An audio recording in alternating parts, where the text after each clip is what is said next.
We good to go? Okay, let's get it started. What's up, everyone? Hello and welcome to the Split This Rock virtual poetry reading.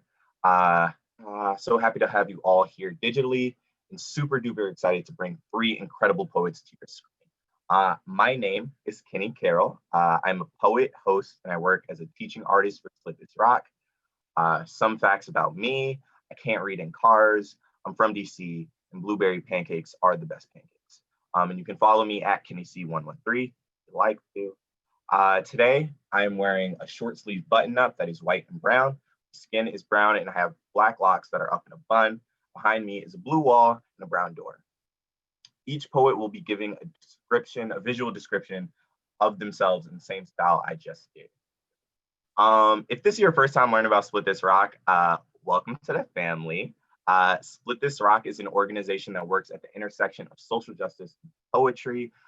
We will have a bunch of Split This Rock info, ways to get connected, and upcoming events later on. For now, one quick way to get connected is by following Split This Rock. You can follow Split This Rock at Split This Rock and at DC Youth Slam on Instagram, Twitter. And look us up on Facebook. We don't have a TikTok yet, but we're working on it. And again, that is at Split This Rock and at DC Youth Slam. Awesome. This reading today is especially special because these poets we got, as well as just being amazing writers, are also each Youth Poet Laureates. The Youth Poet Laureate program is an annual competition held in cities across the country to decide a young person represent their city. It comes with a bunch of awesome opportunities and a platform to give back to our communities. I had the honor of being the DC Youth Poet Laureate in 2017 for DC. But these poets not only became the Youth Poet Laureate of their city, but also their region, Southwest, West, and Northeast, respectively. So it is not hyperbole when I tell you these are some of the best youth poets in the country. I'm excited, you're excited, we excited. Let's get to it. But first things first, we will have words from Split This Rock's executive director, Rasha Abdulhadi. Rashi, here with us?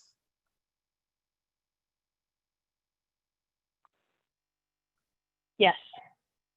Awesome. Hello, my name is Rasha Abdulhadi. I'm currently serving as executive director at Split This Rock. I am a genderqueer person wearing a blue shirt, large tortoiseshell cat eye glasses, and bright red lipstick. I am also wearing a black and rainbow kufiya around my shoulders. I have light skin and brown eyes, and my hair is black with a pink streak, chin length and shaved on the sides. Behind me is a bookshelf featuring books on poetry, transformative justice, and Indigenous and Black feminisms. We would usually offer a land and labor acknowledgement here at the beginning. It is important to remember that we are broadcasting from the unceded home of the Piscataway and near the homes of Powhatan, Pamunkey, Chickahominy, Monacan, and other Native nations. It is important to remember that this whole nation is made from looted land and constructed with looted labor. It is important to remember that Black folks built this imperial capital and that Black people across the country and the world, day and night, are still leading struggles for liberation. Split This Rock was founded in fellowship halls and in the streets, and we continue giving attention and solidarity to the streets, to Black organizers in DC and beyond, to the families and communities who are grieving Breonna Taylor, Tony McDade, Nina Pop, Rhea Milton, Dominique Remy Fells, George Floyd, Ahmaud Arbery, Elijah McClain, Brayla Stone, and every Black life taken by a long history of state-sanctioned violence, to lawyers and medics, and to those who are sheltering protesters and bailing people out of jail, from Minneapolis, Louisville, Tallahassee, Columbus, Jackson, Los Angeles, New York, Denver, Houston, in major cities and small towns in every state, and to you, wherever you are. At Split This Rock, we remember that this nation is made from stolen Indigenous land and with stolen Black labor. We pay attention to the recent looting of COVID-19 emergency funds, a looting that represents one of the greatest transfers of wealth in U.S. history and is set to deepen racial inequality for generations. This is the history of looting we remember. We know that many communities are joining in struggle right now. We remember that the white supremacist violence visited on so many of our communities goes back to before the founding of this settler colonial nation, which has been anti-Black and anti-Indigenous since before its beginning. We must remember these root causes to really understand the origins of violence against so many of our communities, the escalation of verbal and physical violence visited on Asian American communities during the spread of COVID-19, the cruel disregard for the lives of disabled and chronically ill people during a global pandemic, the genocidal violence against Latinx communities, the continued surveillance and policing of people racialized as Muslim under the Patriot Act and the War on Terror, the continued criminalization of all non-white immigrants, legislative and physical violence against women, cis, trans, and non-binary, the criminal disregard for the ecosystems that sustain us all, and on across the front lines of resistance being held by so many hearing these words. We must remember anti-Blackness and anti-Indigenous violence as root causes in order to protect and nurture each other's liberation. Fannie Lou Hamer, who founded the Freedom Democratic Party in Mississippi when she was excluded from the Democratic Party apparatus there, taught us that nobody is free until everybody is free. As a Palestinian Southerner, my heart is breaking today, but I am lifted by gratitude for how we show up for each other. Our liberation depends on each other. Thank you for gathering with us to remember and practice that today. Word. Thank you, Rasha, for starting us off like that. Shout out Rasha. And I think now we are ready to get this shindig started. These poems are absolutely amazing, so I'm not going to gush about them too much. What I'm going to do is I'm going to read their bios, and then I'm going to hand it over to them so that they can say the words that are great.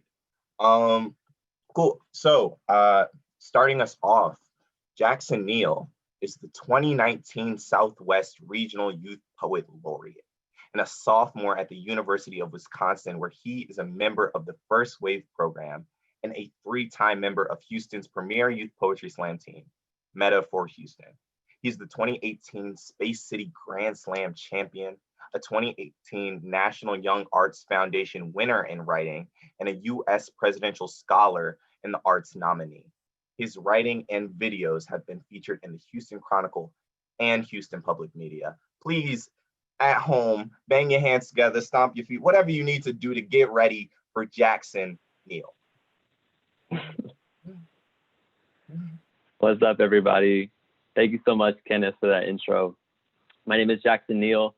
I'm wearing a black shirt with a cream color cardigan. I have white skin, short brown hair, and I'm in a room with a white wall, a gray wall to my right, and a gray wall behind me, and a little ceiling fan in the upper left corner. Thank you so much for coming out here and just showing up. I know that these are really tough times, and poetry is one of the things that feeds us, and so I hope that this can do this for you all. And I'm just gonna get into it. This first poem is from a joint chapbook that myself and the youth poet laureate you'll be seeing later, Azura, wrote together, called Dear Azula, I Have a Crush on Danny Phantom, which was a finalist for Button Poetry's chapbook contest.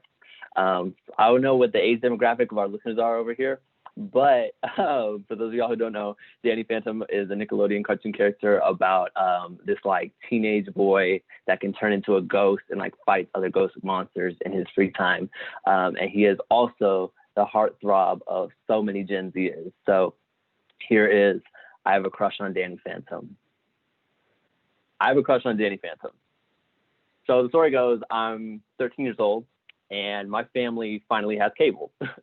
My face is pop rock neon with acne, but we've got the good cartoons. So I press my pimpled chin into the TV until my skin is crispy, my eyeballs deep fried. I make an altar of Honey Nut Cheerios, turkey bacon, and powdered donut because this morning I enriched with glucose and hormones. I'm so early 2000s and I don't even know it. Genuflexing at the TV's blue lightning, I beckon the ghost void to grin. Danny Fenton, Danny Phantom. Your snow white hair freezes the sands of time. The year 2010 is locked into crystal ice. I'm forever cringe and teenage at the mirror of your mane. I'm forever mourning the death of My Chemical Romance and my inability to drive to the mall. Your glowing green eyes, portals to the world of spirits and high school heartthrobs. Oh, how you walk through walls, disappear, and fly. Oh, how you're much more unique than the other guys. My demigod of boy charm and slick hair. Patron of lanky teens with good teeth. How many soft-eyed boys lived fake lives through you? Could I be the only one that wants to kiss your pixelated head? It's not the animation, but the imagination. Danny, you're fake, but you have the same face as Mikey from English class, and that's terrifying. I'm 13 years old, and all the boys in PE have learned how to make their language nuclear. Eyes infrared and hungry, so desperate to prove they lick blood. And I'm not sure what a faggot is, but I know the word is barbed and tucked between their teeth. I know Brandon called Jacob one, and everybody's throats were raw with laughter. Even mine. I laughed the whole way home until my eyes glow with ache. My hair aged silver by fear, and I became the ghost boy I so desired. I too wanted to be paper thin and disappearing, to peel the stink of boyhood until I was just the wind inside. I approached the TV and say, make me a ghost. What I meant was, ghost the wreckage we inherited. Give me the world where we pass through each other and exit softer on the other side. Once I was haunted by secrets. Once I opened the gate to the ghost world and saw all the boys that secret swallowed. But I stayed here, unghosted, even my shadow, alive, full of light. Thank you so much, Joe. This next poem is titled The Recipe. And before I go ahead, I'd like to give a content warning for references to animal violence and very small references to sexual acts. The Recipe. From small town women, I learned to splice pig, giddy chuckle of the cleaver. Tendons plucked like harp strings, my taloned aunties are shucking garlic and chilies into hot oil, scents they will wear to their funerals. Fingers deep in cold, raw meat, they tell me the way to a man's heart is through his stomach. And laugh, girthy laughs, slap the skillet with velvet pork. In college, I fixed the recipes that stuck to me. Pork soaked in peppercorn and pear juice, cornbread with fried pig. Even if it's bad for blood, we know it's good for heart. Even if it's bad for blood, we know it's good for heart. In the dorm kitchen, I cook while friends sway to plucked guitar. We are wine drunk. We will dance until our funerals. I love my friends best when they are warm and smell like garlic. When my dad worked in a barbecue restaurant, he always smelled like garlic. Campfire, bread, and onions. Came home too tired to cook pork. I know I am his son when I work myself into a funeral. Once, he caught me watching porn, a site called Dirty Pig, silence so strong it could be plucked. I was not ashamed, but afraid. I could still his tired heart. At the hunting lodge, Uncle showed me how to peel a boar. Bloody heart slopped out with intestines, unceremonious as a single fist of garlic. The men in my family are not stoic. They make crude jokes while life is plucked from a fragile creature's skull, like death is just a punchline, conjugating pig to pork. I want to be crass like them, but I'm not a pig until I am, and then we don't talk about it. Not until Dave's funeral. Everything comes out at funerals. It's not new clothes, secrets. The heart is not a lock, my grandma says while roasting pork. She knows what grandmas know, how to peel a word like garlic. Silent at the dinner table, the family eats a meal of pork and beans, aware that one day our life will be plucked right out of our bodies. At school, Marcus and I pluck each other between the sheets in the opposite of funeral. Afterward, I show love like my aunties do by fixing pork chops and potatoes. Remember their words about heart and heat. Simple recipe, something to stay full and someone to peel the garlic. The goal of every meal, for your men to eat like pigs. Thank you so much, y'all. For those of you who didn't catch it, that poem is a form called a sestina, in which the words get repeated every single stanza. And so that's why you kept hearing me saying garlic every time. Keeping it going with these cartoon poems. This poem is called Zuko's Ode. Again, for those of y'all who don't know, Zuko is a cartoon character from the Nickelodeon TV show Avatar: The Last Airbender. The basic premise is like he's this like cute teenage dude that can bend fire with his mind. Zuko's Ode. You burn me, Sappho. Once, when I was a boy, I watched my father pull the entrails from a doe. Once, when I was a Boy Scout, we played a game we made ourselves with matches, an Axe body spray, and a squirrel someone caught in twine. What wicked rituals can make a man into a man? And how can I perform? Oh, crispy fur, oh, gold knuckle, oh, pungent char of dragon husk, oh, honor, oh, honor. You are a mask with father's face. Each night I wear you in the mirror, and each night I watch his burn mark disappear, Ozai, Ozai. I learned love as willingness to burn, a father striking his son's left eye into night. So each night I balm my wound, imagining how I'll hurt my son. If I could run a skewer of daybreak through his sight, or if my violence would be subtle as a word. The word Ozai combines fire and disaster. The word Zuko is a word that means failure, a second scar my father gave me. Oh, excellence, oh, effigy, I am not a man.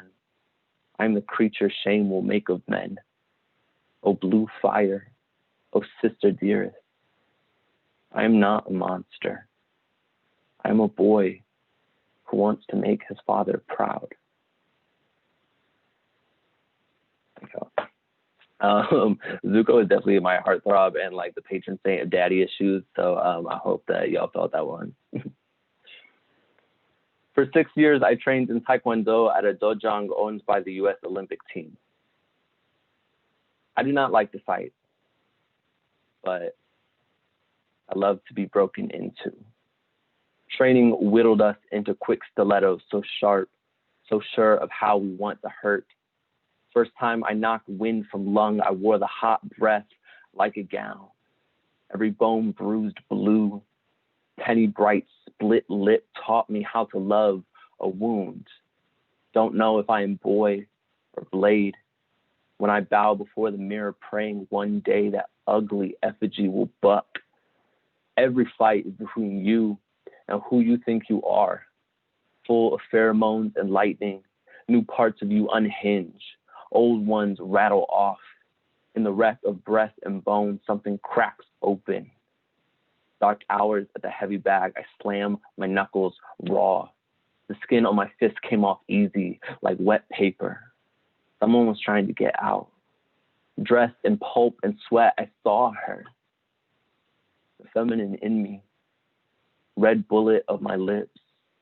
The long fang of my nail. The smoke that wraps me in the night. She had come to say her name. To lick the blood off my shame and prove it was delicious. Like any fight I entered, not a violence, but a violence undone. The girl, she had to be born, red and messy as any newborn. I don't want to hurt anyone. I want to prove I'm someone worth fighting for.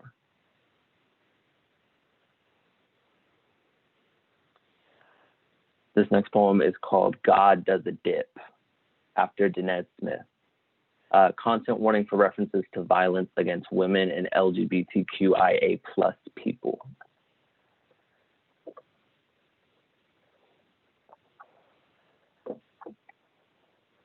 Left heel buckled in the softest knee, right heel slung like an axe. I shred a hall of boy-shaped mirrors with the teeth of my stiletto. Everything about me is crisp. I make a blade of wings and flash new eyeliner. I make a man of red clay and then crush him for my rouge. Look at me, but only when I say. I fashion light from the flash of my manicure. I coax morning back into its shell with the tip of my acrylic. I'm bad. Creature of rhinestone and clavicle. Creature of leather and gems.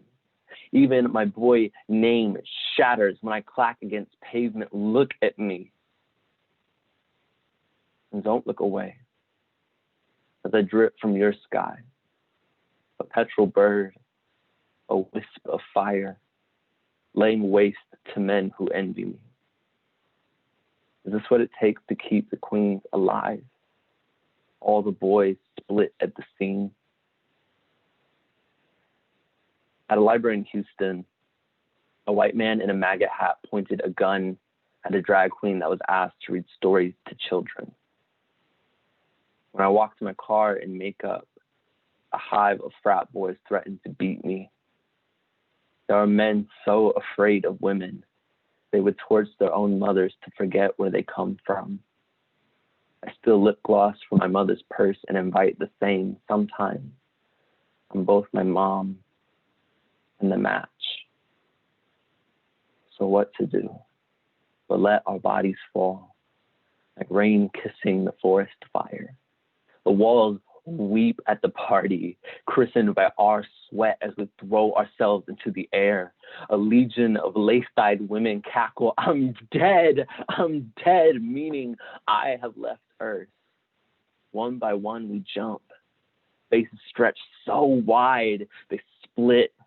A nation running with the yoke of our lips, nowhere could be further from death in the brief moment we are flying in reverse, not earth, not heaven, not dead, only a dazzling slaughter of our old names, back arced like horizon, lights out the instant we drop. Thank you so much. Y'all been a really, really incredible audience. This is gonna be my last poem for the night. I'm so excited to see everything else that's coming up. I hope that y'all please stay on to watch the rest of this performance and these amazing poets coming up. And my final poem is titled Love Ritual Stillness. In the right, we are wed to each other's gravity. Your gaze cupping mine while we stare each other down.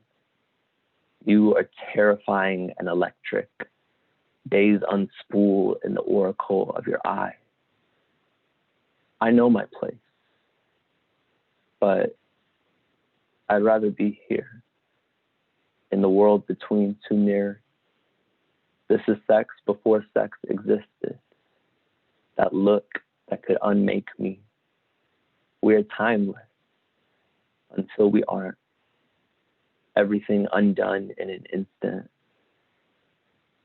We are not endless, but when it ends, we will still be here looking. Thank you so much, everybody. My name is Jackson Neal. Cool. Please give it up at home for the poet. You know what I'm saying? This is when I would get y'all to scream, get y'all to be like, oh my goodness, oh my. But y'all doing it at home. It's fine. Thank you, poet. I told y'all. Y'all know it. But thank you, poet. And again, as Jackson said, we got two more poets for you guys. I'm not going to talk too much because I want to get these poets here. I will say again, if you're looking for ways to get connected to Split This Rock, one quick way is again by following at Split This Rock, Instagram, Twitter, and at DC Slam. One super duper easy way to just figure out like what's going on. Like, and did they post me again? Am I tagged again? Just looking at those kind of things. Yeah, I think we're gonna keep it moving though, because yeah, let's keep it moving. Next up, Azura Tyabji is the 2019 West Regional Youth Poet Laureate and the 2018-2019 Seattle Youth Poet Laureate with Seattle Arts and Lecturers Writers in the Schools program. I can't read for real. She is a writer, spoken word performer, facilitator, and educator. What motivates every aspect of her artistic practice is a love for community, justice, healing. Please give it up in whatever way you can. For your next poet, Azura Tyabji. Hi, everyone. I'm so honored to be here. Welcome to my living room. Let's see, my setting, I'm on a bright green solid background. I have light brown skin. I have dark curly hair to my shoulders, and I'm wearing cat eye glasses, and I'm smiling because I get to be here with you all. These are very, very difficult times. And I think it's easy to get like emotionally lost in the fight. And I'm thankful for writing and for spaces like these and keeping me grounded in what I am able to write and share with you all. So I hope you enjoy these offerings, and I hope that they can bring you some kind of peace and hope for the future. So the first poem I'm going to share is after Gil Scott-Heron. And here we go.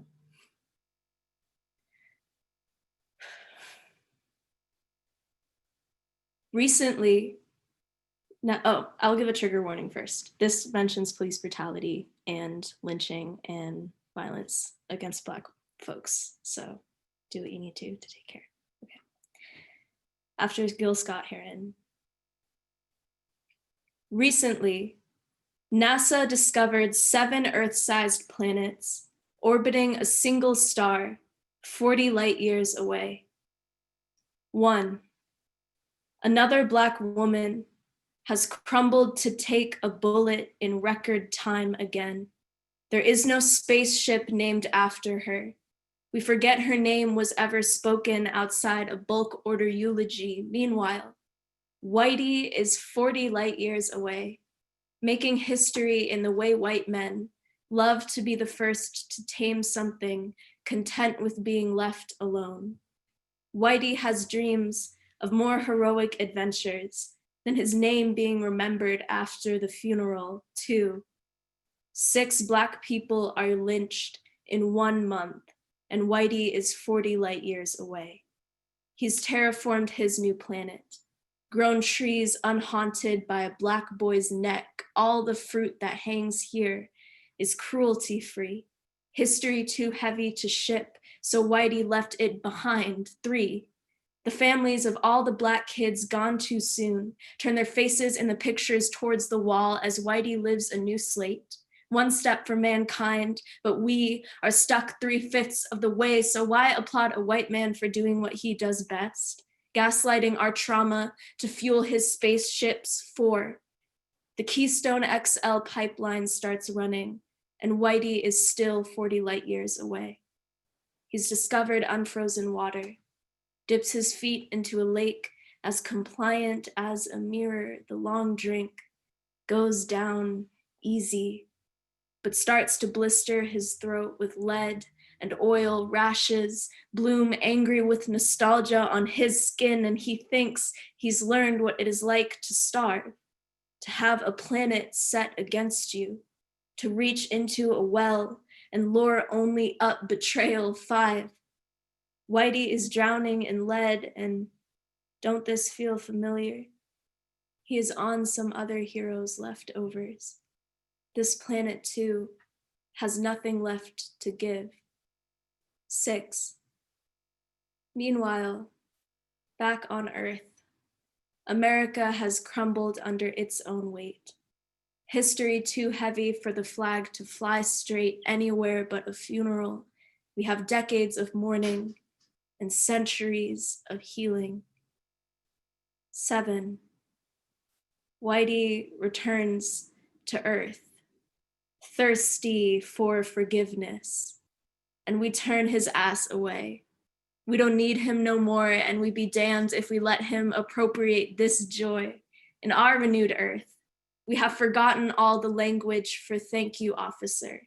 We have dissolved his borders, broken his prisons, and blocked his revolving door of oppressors here.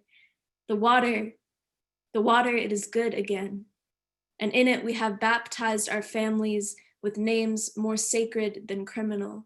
Here, every brown kid is a star worth wishing on, and every Black girl, a sun so bright she can never go missing. And Whitey asks how much a ticket back to Earth costs. And we say, we don't need your money no more. We've burnt it all for warmth, but mostly for fun. We say, what are you willing to give back instead? We are the reparations at the center of the universe, and Whitey is 40 light years away. Thank you. So I'm a fan of like visionary fiction, science fiction, just any kind of like artistry that imagines new worlds. So I hope that that could kind of envision that. The next poem is in a similar vein, and it's called Undoing. And I'll also give a content warning for police brutality, though it isn't particularly graphic. Cool. So, as you may have heard, scientists found evidence of a parallel universe where time flows backwards.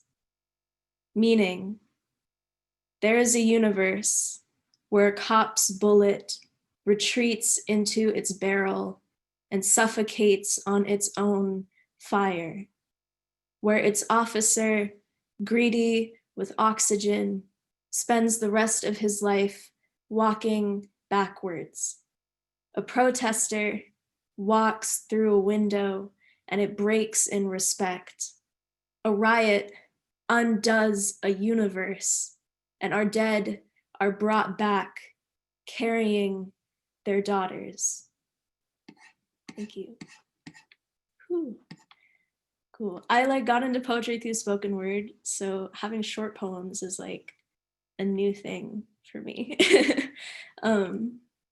This next poem is called Reform.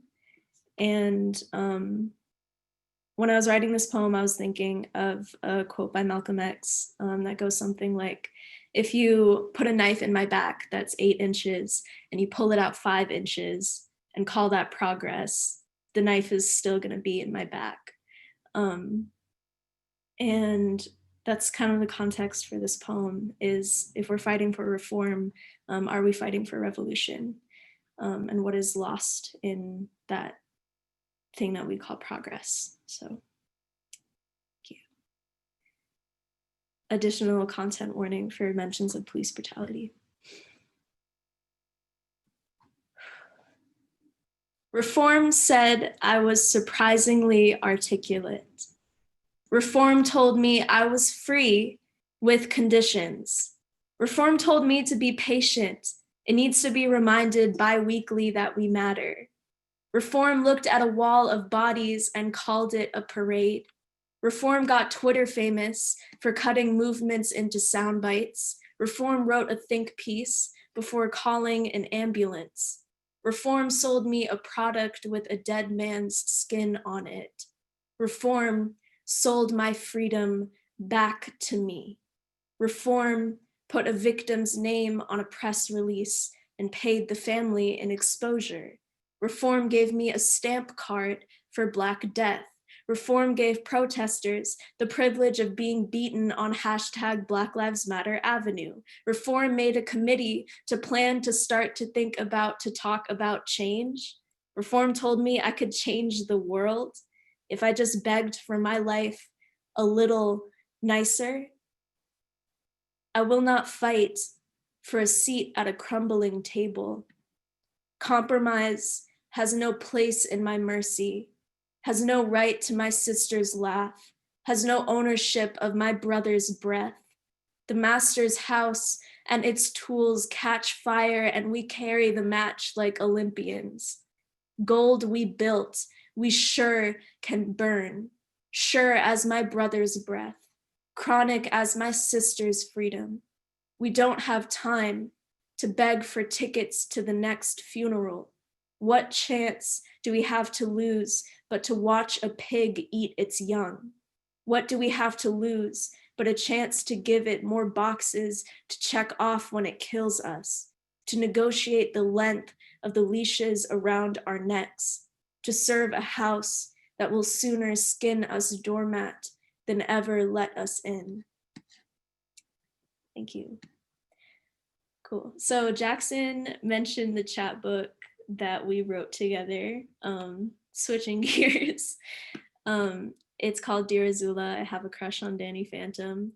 Yes, it is a combination of the first two poems in the chapbook.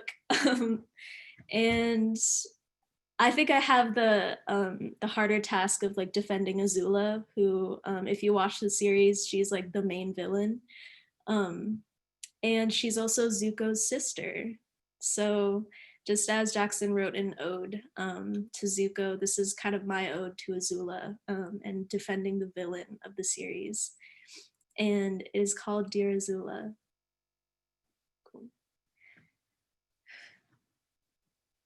Dear Azula, you fought hard for a throne you did not deserve. The texture of heartbreak for you is the chain link of your brother shackling your wrists to the drain pipe during the war. The grit of sand under your fingernails at the beach party where another boy caved to your eager warship and left to laugh, snarl, and pity like everyone else.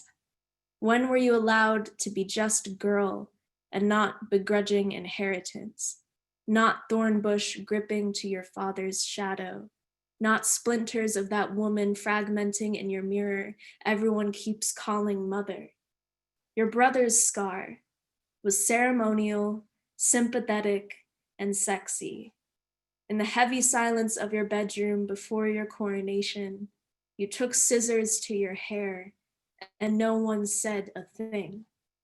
Azula, you were never the family darling, but you dug your heels in with a precision that left us breathless, left our story good and proportional with villainy. It's true, everyone wants the glory of lordship, but it was you who did its dirty work of cruelty. Unsympathetic, sure, but trust is for fools, you say. Fear was the loudest, most efficient lesson you were ever taught. And by comets, you made it look sharp. You made yourself for this. Practiced climbing on your grandfather's throne at night and snitched on the house servants stealing sugar at dawn. Built a junior empire from the turtle ducks in the courtyard gardens and an army of assistants who cleaned the glass from your hairbrush in the evening. You were stronger than your brother, your grandfather, your uncle, your mother combined, so if you could not have the throne, burn everything in the shape of your wanting. Who are you if not girl of your father's fickle pride, your brother's resentment, your mother's echoing regret? What place did the new republic have for you but a cell of your family's curses anyway? How many chances at redemption could you get, Azula, when the story still needs a villain? Thank you. So the last poem that I'm going to share is called Allegiance, and it's after Safia El Hello. And I guess the quick story behind this poem is I don't want to pledge allegiance to America, so I need something better. So I was reflecting on my community, and that's really who I kind of pledge allegiance and commit myself to at the end of the day. So here we go. Allegiance after Safia El Hilo. Dear America, as much as you believe your walls are the only foundations I need, I still have faith in other nations. To begin, I pledge allegiance to my papa, whose embrace feels like continents. I pledge allegiance to the girls on Instagram, who gas each other up in every selfie. I pledge allegiance to the heart eyes emoji and its star-spangled cousin. I pledge allegiance to La Tienda on the corner by the train, sheltering kids who just don't want to go home yet. I pledge allegiance to the station and the murals in Soto, to the South End, to Northwest Summer Lakes still cold as my brother implodes its tides. I pledge allegiance to the last brave gulp of air before someone learns to swim. I pledge allegiance to libraries and everywhere else left you don't have to pay to exist. I pledge allegiance to autonomous zones, to shut down precincts and free supply tents. I pledge allegiance to the external battery friend and the bus drivers who wait America. I am not starved of faith. These two are nations in repair of you. America, I need the diligence of a "did you get home safe" text. I need justice not hung by a price tag. I need a country that's more than a flock of wolves demanding its prey act more alive. I need patriotism that's more than a stiletto on someone else's pulse. I don't have a name for the change that's happening yet, but just know that I'll be there, juggling the pebbles in my shoes as I sharpen my oyster knife on the mountain. I'll sit the squirming nation between my mama's knees as a bristle brush scrapes a pink trail down its coaxed neck. I will dare you, America, to move your head an inch before you make this transformation take any longer or be any more painful than it already is, because America, you have left the porch light off far too many times that you are running out of chances to convince me you are still home. I do not worship your tyranny or want to fill its shoes either. My poetry is the foot of your elephant, and I will leave you running, knowing we grew someplace brighter where your walls once trampled. Thank you. I hope you stick around to hear Maren next. She's incredible. And thanks so much for having me split this rock. I'm really honored to be here. Thank you. Word, thank you. Give it up. Again, give it up. I can't hear y'all, but I know if y'all like me, we on poet number 2, and I'm already feeling that church fan vibe. You know what I'm saying? That I don't need a fan. I need a church fan. I need a fan with the smiling bishop on it. I don't give it up for these poets, yeah. And I do think like there is like, obviously we can't see the chats right now, like the YouTube chat and the Facebook chat, but I hope y'all blowing it up. I really do hope these poets can go back to that and just see what y'all like. Do that, because we're not getting crazy in the Zoom chat. So I just hope that the YouTube chat looks correct. Thank you, poet. I'm not even. Shout out these poets.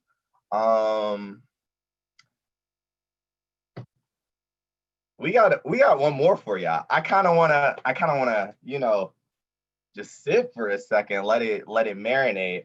Again, this is Split This Rock. You can follow us at Split This Rock at DT Slam. Kenny, these were poets. If you missed it, I don't know if you guys are like just tuning in. I don't know anything about you. I would like to, whatever. But before Azura came on, we had Jackson Neal reading. So if you missed that, oh no, I think you'll be able to watch this again. All of these poets, if you Google them, you'll find things as well. So that's an effective way to go about your rewatching and like just like, you know, figuring out everything you need to know about these poets. I'm talking a lot. Yeah, somebody was like, yes, video will be on our channel. Shout out that. I'm gonna stop talking. I want to hear more poets. I want to hear more poems. I want to hear more poems. And I think we have a very fitting ending to this shindig. Maren, let me get it right. Let me run it back. Let me run it back and put some respect on it, because y'all heard my voice. Yeah, y'all heard it.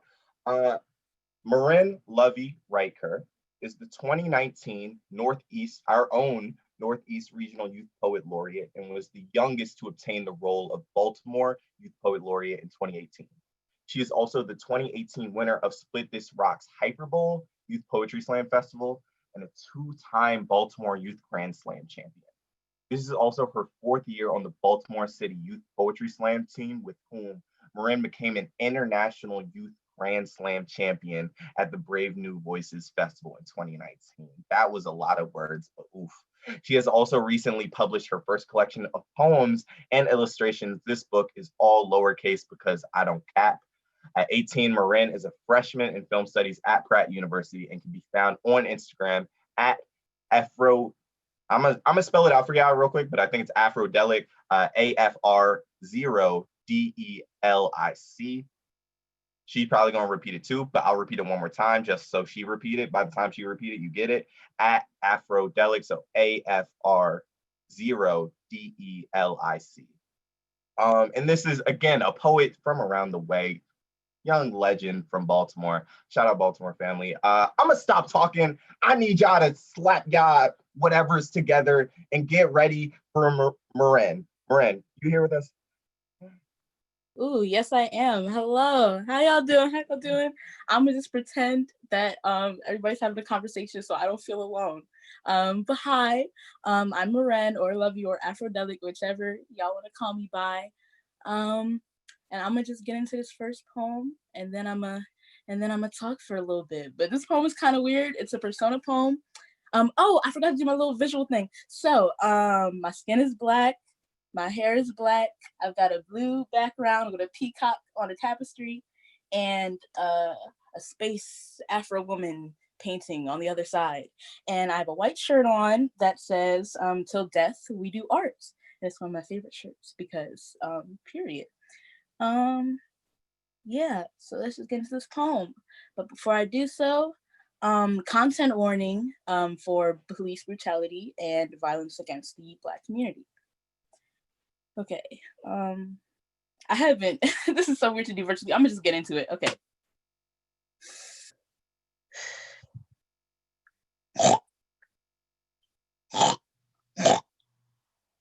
E-way, ont day, ever yea, et gay, ierte, of yea, ening gay, away yea, its way, may translation. We don't ever get tired of getting away with murder. Antioche, 10 shots. Bang, bang, bang, bang, bang, bang, bang, bang, bang. In 2012, a farmer was eaten by his pigs after falling into their enclosure. And by the time anyone came looking for him, only his dentures were left. You might call us pigs, but you're the ones in the pen. We not cops, we chefs. We just make that bacon, just faking, like we protect and serve the public, just to serve the public. On a silver platter, it's only fair. If you can throw a pigskin, we're entitled to catch bodies. Our taste is specific. We are protein serving as our protein serving. We like red meat meeting concrete, and it's not even rare anymore because we still get a well done on the report. You might call us Iggs Pay, but we are not responsible. After all we do is raise the stakes. You're the ones raising the stakes. All we do is turn the block into a butchery. See how much we can get away with. You will still turn your head away when we eat whole cities alive. Raw food diets are always good for our system. You might call us Iggs Pay, but while you all whine, we fine dine. You can follow our orders, or you can become our orders. Try to make a DoorDash and still get delivered on your front porch. So where would you like to be hunted down? In your hood, or just wearing one? 'cause we like a dark meat falling off the bone.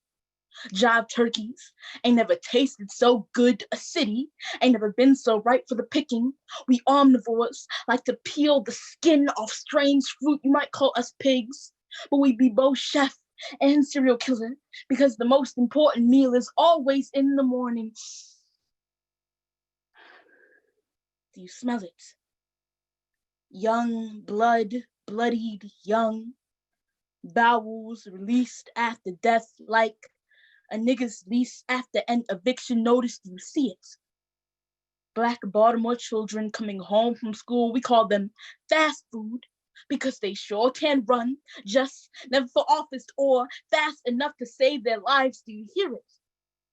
When we pack this heat to boil them alive, they scream, they screech, just like Mellon crabs, no seasoning. This is just our cuffing season. Their old bays watch them become new corpses. E-way, ont-day, ever-yay, et-gay, ire-tay, of-yay, edding-gay, away-yay, ith-way, erder-may. You might call us Ix-pay, but we don't pay for anything. We eat as long as we want to, and if you niggas want beef, that's a big mistake. Pig Latin is a new language of love, of food, and if you don't speak our language, you don't deserve to use your words at all. And if you think us getting away with this is impossible, us cops already have helicopters, meaning pigs have already begun to fly.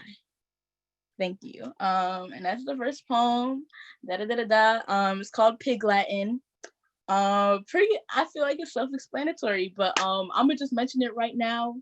I am for police abolition, and if you're not, I think you should evaluate your imagination a little bit, because you can't base possibility off of previous impossibility. We all, don't let nobody convince you don't have the power to create a new reality.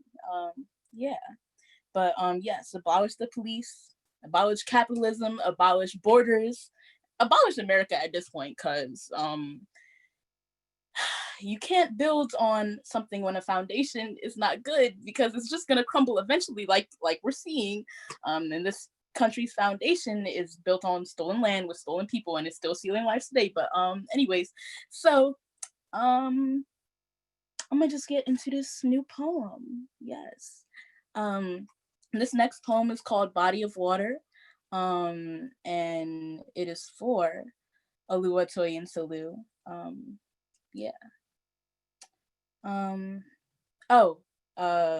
Content warning for mentions of sexual assault and sex trafficking. Do what you gotta do. Okay. To the man of many who've commanded me to smile. No, it is 2020, and I refuse to keep things bottled up. And unbeknownst to you, this body is not the public space it walks through. This body is one of water. And I get that you are very, very, very thirsty. But did you really think your meaningless compliment would make me melt? Because it didn't. It makes me freeze up like a lake in December. And what are women if not water? Something seen, still and silent and seemingly still, something suggested to swim in. I'm surprised you can't see how tired I am in my eyes, because that's the third smile, baby girl, I've heard this block. And every one of you scares me more than the last. And every one of you think you are old response, and you still trying to talk to me like you ain't below sea level. Womanhood is bound to the water, to the sails. Like how sex trafficking causes dead young girls to wash up on shores, but this body of water cannot be cleaned. It is polluted by the men, raised by the notion that women are drinkable instead of salt water oceans men who will harpoon the life out of her just to feed his hunger men. Who will make a woman cry a river just to say he made her wet. And no, I don't want to smile. I said I'm salty Got a slightly brackish state of mind, because I've been thinking of all the women who don't make it to the end of the block, for whom a compliment turns deadly, just because they ain't reply the right way. If a woman is water, then you, sir, are Flint, Michigan. Like, still ain't got none to this day. Niggas ain't shit. They are sea plankton, longing to rule Bikini Bottom, but even the squids ward you off. Don't you know we still reign over you? But don't get it twisted. This precipitation ain't no invitational. You couldn't stop me with a damn, let alone a damn baby, how you doing? Last time I checked, you ain't never chosen when the tides rise, so why should I let you choose when I smile if you wanted me to? Tell a funny joke, my nigga, but you are not entitled to my time, words, or energy. This body of water will give no satisfaction, not even a wave. Thank you. And that poem is just about I've been feeling as a Black person, and especially a Black woman today, just a complete lack of protection from anybody, and it's really scary, you know. So I just, just want to suggest that everybody get into some mode of self-defense. I bought myself a taser. It's got a little knife attachment, hopefully I won't be caught slipping. But and that poem is also in my book that Kenny mentioned. Shout out to Kenny. This book is all lowercase because I don't cap. And if you DM me on Afrodelic, I will mail you a copy embedded with some good vibes, and that's $20 including tax. Normally it's $15, but I got mail to y'all because I can't see y'all in public. But okay, I'm gonna continue. This next poem I'm gonna do is called Requited, and it is about self-love. And I wrote it because I kind of feel as though we have so many issues relating and communicating and connecting to each other because we don't have there's an obvious lack of love here, and it's love for each other and self-love. But I feel as though people can't give love to one another if they don't have love to begin with. So if we all focus on obtaining that self-love and accountability and just I feel like we'll be able to love each other more. And this poem is also in my book. But okay.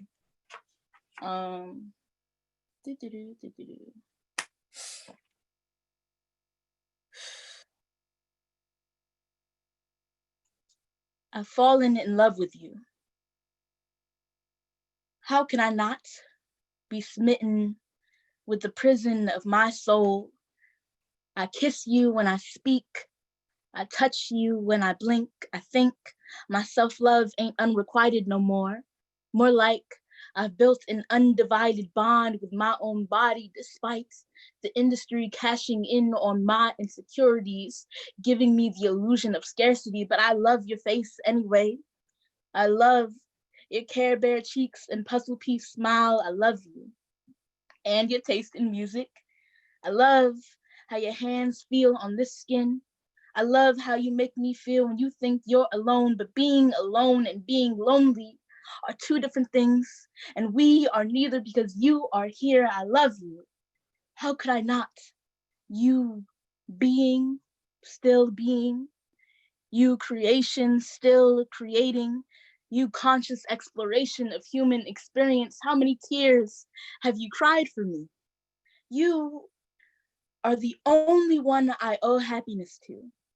I owe it to you to adore you, not just behind closed doors, because ain't no way my soul ain't mated with itself first. Being with you is not even a choice. You are not just myself, but myself. Thank you. And that is my last poem. But before I go, let me make sure I have a minute. Okay, I have a little bit of time left, period. But I just want to say, I'm Maren again. Follow me at Afrodelic with a 0. Black people, remember to take some deep breaths, take a break, take a nap, because we are going through it. Do some meditation, do some mindfulness. I found that being present is helping me, because thinking about pain that comes from the past and fear, you're in the future. So maintaining that middle ground when you can just vibe, hopefully. Yeah, I'm grateful for the vibes. And white people, open your bank account, be accountable, talk to your coworkers about their opinions on things, escape your programming, use your imagination, and become yourself. And that's it. Okay, I've been Maren. Bye. Yeah. Give it up for the poet, yeah. Give it up for the poet, yeah. I can't see the chat, but before I go into everything closing, I need y'all to just light it up real quick. I'm gonna feel when y'all do. Shout out to the poet, shout out to all the poets, but shout out having imagination about this. I think every poet you already heard just touched on that. Also protect Black women. So like queer Black women, protect all queer people, protect these people. So take that away as well. I hope the chat is lit up. I just hope the chat is lit up before I get into closing, because this has been an amazing event. It is about to end. Give y'all a second, because I know some of y'all got long paragraphs that y'all putting in, like, oh my God, it's changed my life. Oh my goodness. Oh my goodness. Get that done. Don't worry. I feel that it's getting done. So I'm gonna start closing. Also, I made a mistake in Maren's bio. She is 19. Shout out being 19 last year, teenager. It's growing up. Whoop. Okay, let's get into closing. So give it up for these poets. I know I can't hear you, but I hope y'all are clapping at home. One thing that is always lacking from virtual readings is the ability to send all that energy and love and fire that these poets just gave you back at them. But you can always follow these poets, pay these poets, give these poets free pancakes if you are close enough. That's a big one. We understand how difficult this time has been for artists of all kinds, and we are so grateful to have had these poets with us today. Again, off script, y'all are dope. Tear slips. To the poets, thank you. It has been an honor saying y'all names. For the audience, thank you so much for tuning in. Thank you to all the Split This Rock staff for putting this together and doing the good work. That's Rasha, who you saw before, Chelsea, Kamisha, thank y'all. And now we got some more thank yous to do.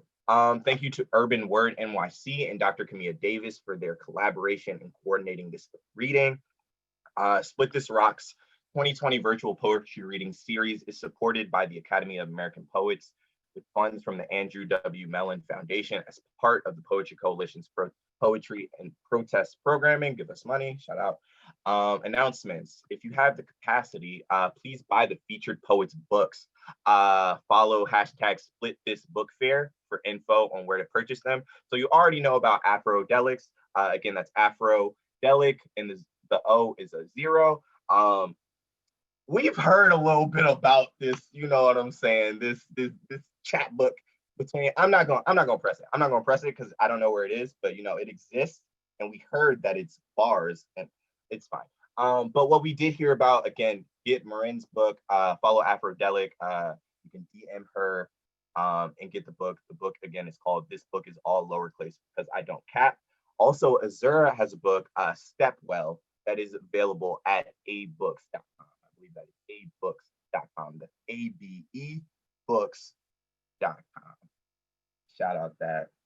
Pay these people. You know what I'm saying? Just give them money. Give them money. You know what I'm saying? Sometimes the words are great, and then sometimes you just give them money.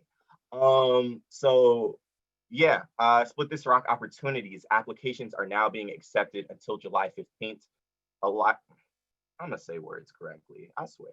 Applications are now being accepted until July 15th for the Poetry Coalition Fellowship at Split This Rock. That's a job. This short-term paid fellowship is a part-time remote position focused on curation work. Information is available at the website splitthisrock.org. That is splitthisrock.org. I'm gonna check the chat one time to make sure I'm not forgetting anything. Make sure I've said everything I need to. Make sure we have accomplished all the goals we set out to do. We had morning pages, and I think we achieved them. Nobody's saying anything, so I think I'm good. So this has been a virtual poetry reading. My name is Kenny Carroll. Peace and good night, good evening, and good day. Yes. Okay, I'm gonna